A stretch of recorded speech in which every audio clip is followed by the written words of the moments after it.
Salut, je suis Herman Kakpo. Et c'est un plaisir pour moi de vous retrouver pour ce nouveau numéro de notre podcast, des CEO Challenge Podcast.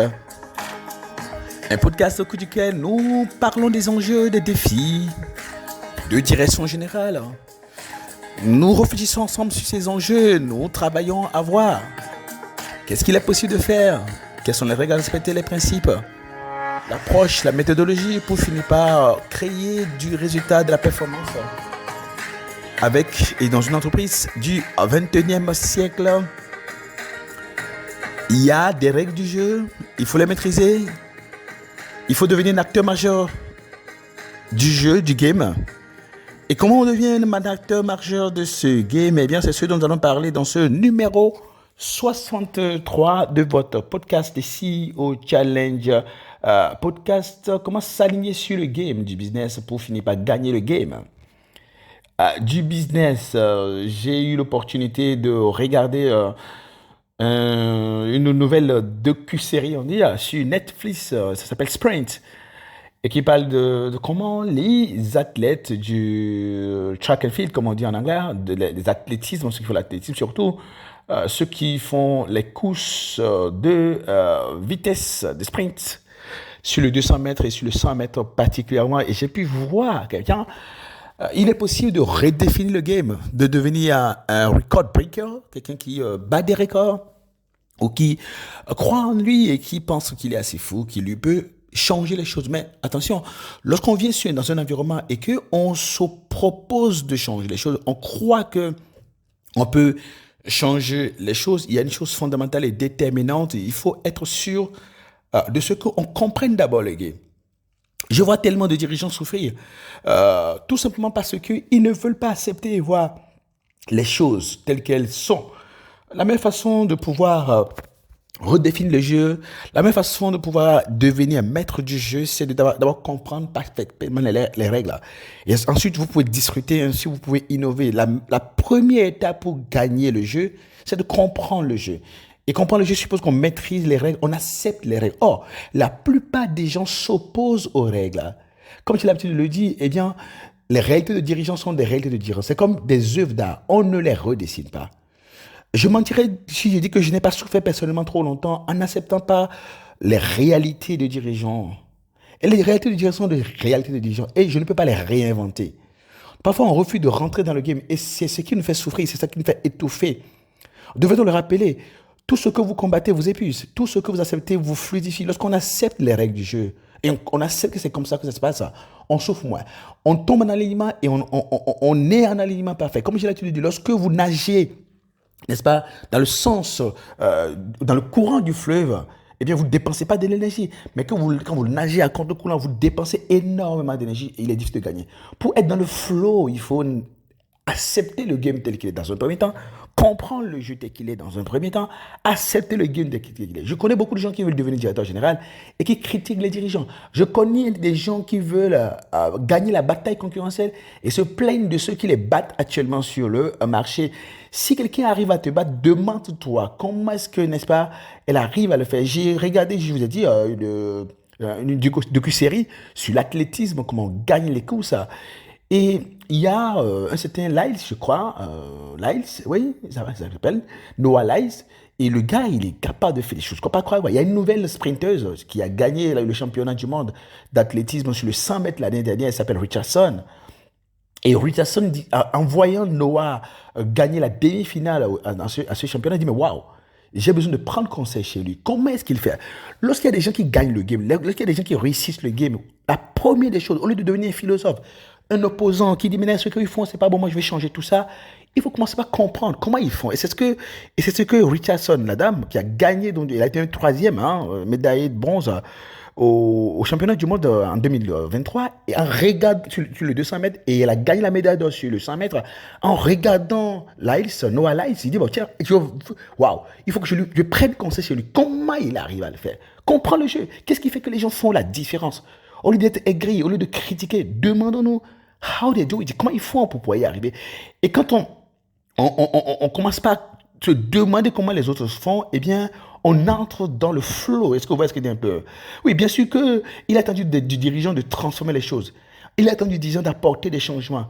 Mais comme on le verra plus tard, il y a une différence entre combattre la réalité et transformer la réalité. Pour gagner le game, redéfinir le game, il faut l'accepter, il faut l'intégrer, il faut l'étudier, il faut le maîtriser parfaitement. Et c'est justement ce qui fait perdre du temps à beaucoup de dirigeants. Ils sont dans la dénégation, ils sont dans le combat, ils refusent d'accepter les choses telles qu'elles sont, de voir la réalité en face, d'être factuels, comme on dit. Lorsque vous rencontrez un dirigeant qui n'a aucune idée de comment le game marche, n'est-ce pas, comment gagner le game du business, la première des choses qu'il va manifester, c'est de la frustration de voir que les conditions du marché ou de l'entreprise ne soient pas parfaites.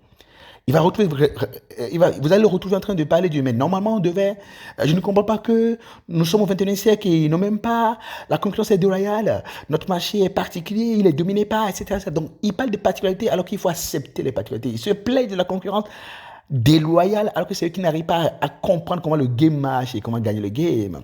Comme je l'ai dit, si vos concurrents font quelque chose de loyal ou de déloyal qui vous empêche de faire vos chiffres, eh bien, ça devient un avantage compétitif. La question n'est pas de savoir si c'est bon ou c'est pas bon. La question est de savoir est-ce que ça permet de gagner. Est-ce que c'est un peu. Et je m'en arrête là, n'est-ce pas? Comme vous le voyez, il n'est pas difficile de voir qu'un dirigeant qui raisonne ici n'a aucune intention de changer les choses. Un dirigeant qui, lui, il se plaint de la concurrence, il se plaint des particularités d'un marché, il se plaint des anomalies, il se plaint des complexités, c'est qu'il n'a rien compris. Il aimerait plutôt voir les choses changer, alors qu'il doit être celui qui change les choses. Il ne veut pas changer d'approche, il ne veut pas changer sa façon d'approcher le marché. Il veut que les conditions du marché et les facilités, les facteurs internes et externes de l'entreprise soient meilleurs, alors qu'il est là pour améliorer les conditions. Au lieu de chercher à savoir comment il fait pour produire du résultat malgré les conditions difficiles, il se plaint des conditions.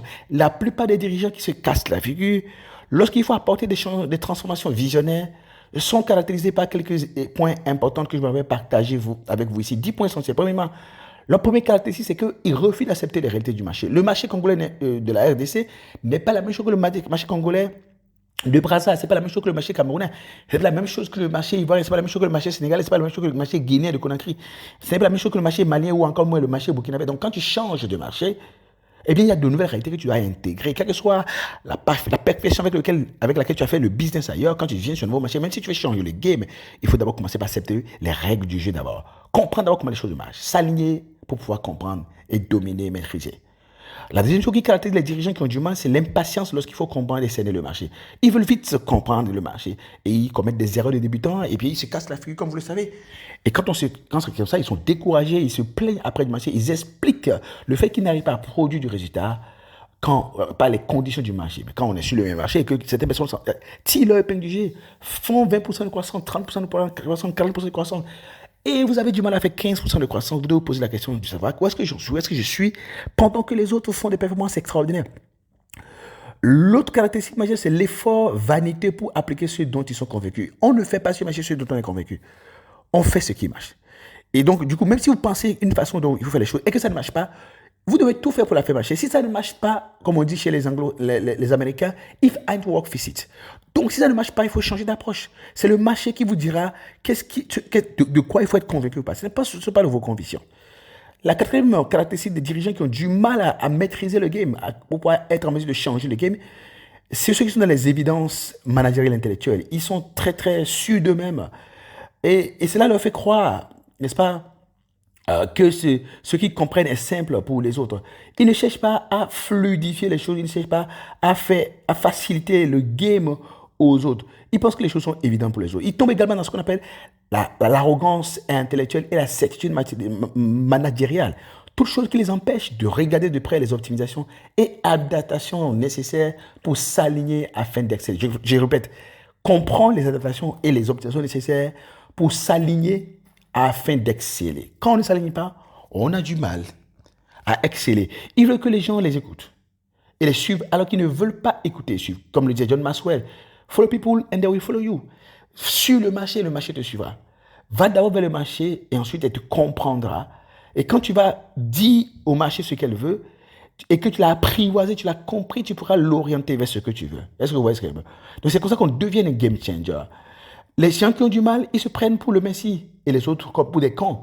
Et ils se disent que tiens, les autres ne peuvent pas contribuer ni améliorer quoi que ce soit et qu'ils sont les seuls à pouvoir s'en sortir.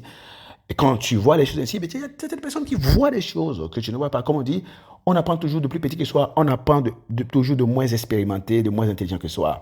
Parfois, le fou peut être utile au roi, n'est-ce pas? Le fou, parfois, est utile au roi. Les gens qui ont du mal à comprendre le game, à maîtriser le game pour pouvoir dominer le game et éventuellement recréer le game, c'est que ils circulent avec les pensées communes et les pensées reçues. Ils espèrent réussir en tant que dirigeants avec des conception, on va dire, banale. Je disais dans une séance de coaching aujourd'hui à un dirigeant que il doit arrêter de penser comme les gens de son pays parce que tu ne peux pas gagner un game qui intègre, intègre du moins ça, des règles internationales avec les règles de ton pays. Même quand ton entreprise fonctionne dans le pays où tu es, tu dois penser à l'international. Tu dois développer des habitudes de classe internationale pour dominer ton marché, pour dominer le game. Ils hésitent trop d'eux-mêmes quant au rythme, au séquencement et au délai de transformation étant dans les frustrations. La plupart des gens que je connais qui veulent changer le game, ils sont pressés. Ils sont pressés, donc du coup, ils finissent frustrés de voir que les choses ne changent pas aussi vite qu'ils le veulent. Les choses ne marchent pas aussi vite qu'ils le veulent. Dixième erreur qu'ils commettent et qui font qu'ils ont du mal à comprendre le game, maîtriser le game, accepter le game, s'apprivoiser le game, échanger le game. Eh bien, ils deviennent incapables d'intégrer les changements. Et ils se permettent de tomber dans le sens commun. Ils se rendent donc incapables de procéder à de l'optimisation et ensuite changer le game. À vrai dire, s'il y a un profil que le marché veut plus, ce sont les game changers, les gens capables de changer le game. Mais pour devenir un game changer, comme je l'ai appris de John C. Maxwell, lorsque vous suivez les gens, ils acceptent facilement vous suivre. Un dirigeant qui veut maîtriser un marché et qui finit par dompter le marché doit savoir qu'il n'y a rien de stupide à apprendre du marché et à se renseigner sur le marché et à analyser de fond en comble le marché.